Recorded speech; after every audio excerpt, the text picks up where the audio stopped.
নমস্কার বন্ধুরা, আবার নতুন ভিডিও নিয়ে আপনাদের সামনে হাজির হয়েছি।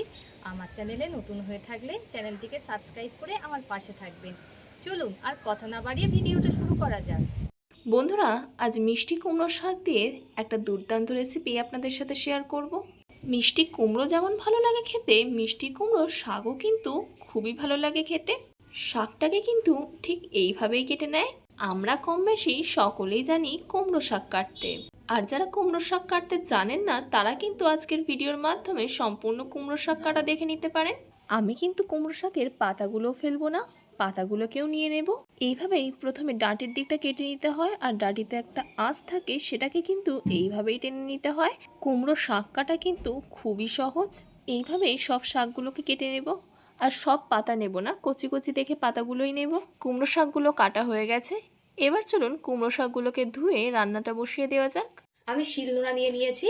এখানে চা চামচের 2 চামচ সর্ষে আছে, সাদা সর্ষে, সেটাকে বেটে নেব। আপনারা চাইলে মিক্সচারেও বেটে নিতে পারেন। এবার অল্প অল্প জল দিয়ে সুন্দর করে বেটে নেব।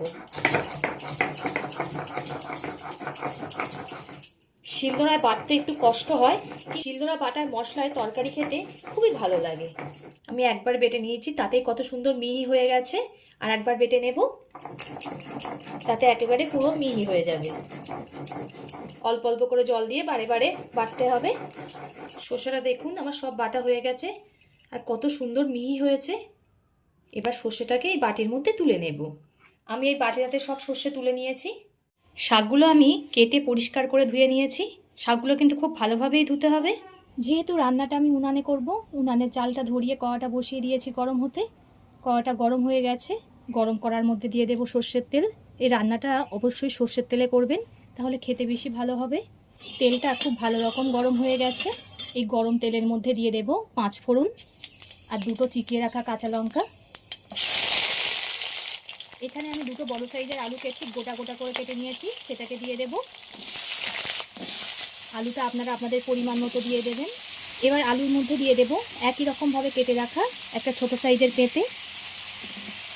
পেঁপে আর আলুকে খুব ভালোভাবে ভেজে নিতে হবে।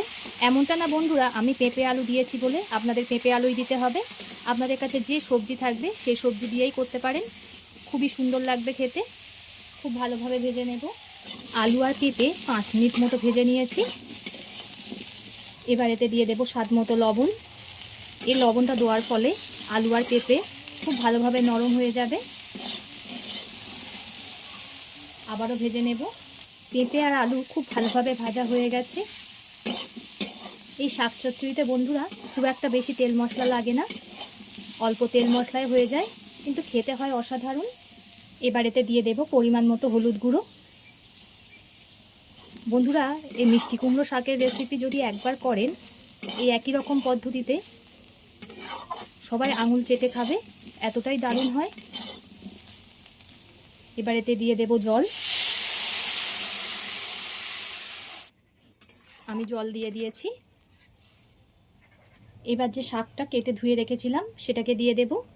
এই শাকের ডাঁটাটা কিন্তু বন্ধুরা জলেই দিতে হবে, এটা কষা যাবে না।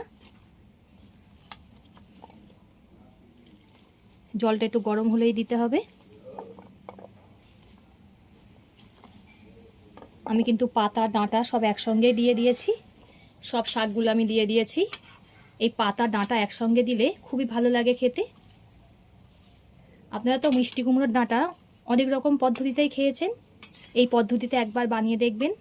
সবাই এইটাই বানানোর আবদার করবে, এতটা দারুণ লাগে এটা খেতে। ছোট থেকে বড় সবাই খুবই পছন্দ করে। এবার ফুটতে দেব। শাকটা কিন্তু জলেই সিদ্ধ হবে, সেই বুঝে জলটা একটু দিতে হবে। আর মিষ্টি কুমড়ো শাক নরম হয়, সিদ্ধ হতে খুব একটা বেশি সময়ও লাগে না। খুব ভালো রকমই ঝোলটা ফোটা আরম্ভ করে দিয়েছে। এবার বেটে রাখা সর্ষেটা দিয়ে দেব। এই সর্ষে বাটাটা দিয়ে খুব ভালো করে কিন্তু ফুটিয়ে নিতে হবে। হাই হিটে বেশ সময় নিয়ে ফোটাতে হবে। এবার এতে দিয়ে দেব চিনি। আমি এখানে ছোট চামচের 2 চামচ চিনি দিলাম। শাক চচ্চড়ি একটু মিষ্টি মিষ্টি হলেই বেশি ভালো লাগে খেতে। ঝাল মিষ্টি বন্ধুরা আপনারা আপনাদের পরিমাণ মতো দিয়ে দেবেন। আমার বন্ধুরা কে কোথা থেকে দেখছেন কমেন্ট করে জানাবেন, তাহলে আমি বুঝতে পাবো আমার বন্ধুরা কোথা থেকে দেখছে। আর আপনারা এত সুন্দর সুন্দর কমেন্ট করেন, আমার কিন্তু পড়তে ভীষণই ভালো লাগে। এভাবে পাশে থেকে সাপোর্ট করার জন্য সকলকে অসংখ্য ধন্যবাদ। একদম পুরো শুকনো শুকনো হবে, খুব ভালোভাবে ফুটিয়ে নেব। বেশ ভালোই মাখো মাখো একটা ব্যাপার চলে এসছে। এবার এতে দিয়ে দেবে একটা চিকিয়ে রাখা কাঁচা লঙ্কা। লাস্টে কাঁচা লঙ্কা চিকিয়ে দিলে সুন্দর একটা ফ্লেভার হয়, ওই জন্য আমি লাস্টে কাঁচা লঙ্কা দিয়ে দিলাম একটা।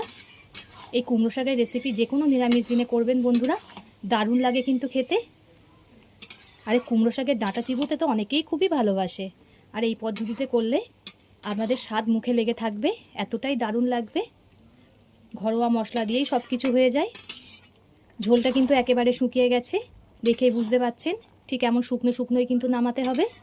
আর ডাঁটাগুলোও কিন্তু খুবই ভালোভাবে গলে গেছে, দেখুন একেবারে নরম হয়ে গেছে ডাঁটাগুলো। আমার হয়ে গেছে, এবার নামিয়ে নেব। এতক্ষণ ধৈর্য ধরে ভিডিওটা দেখার জন্য সকলকে অসংখ্য ধন্যবাদ। সবাই সুস্থ থাকবেন, ভালো থাকবেন। পরবর্তী একটা নতুন রেসিপি নিয়ে আপনাদের সামনে আবার হাজির হচ্ছি।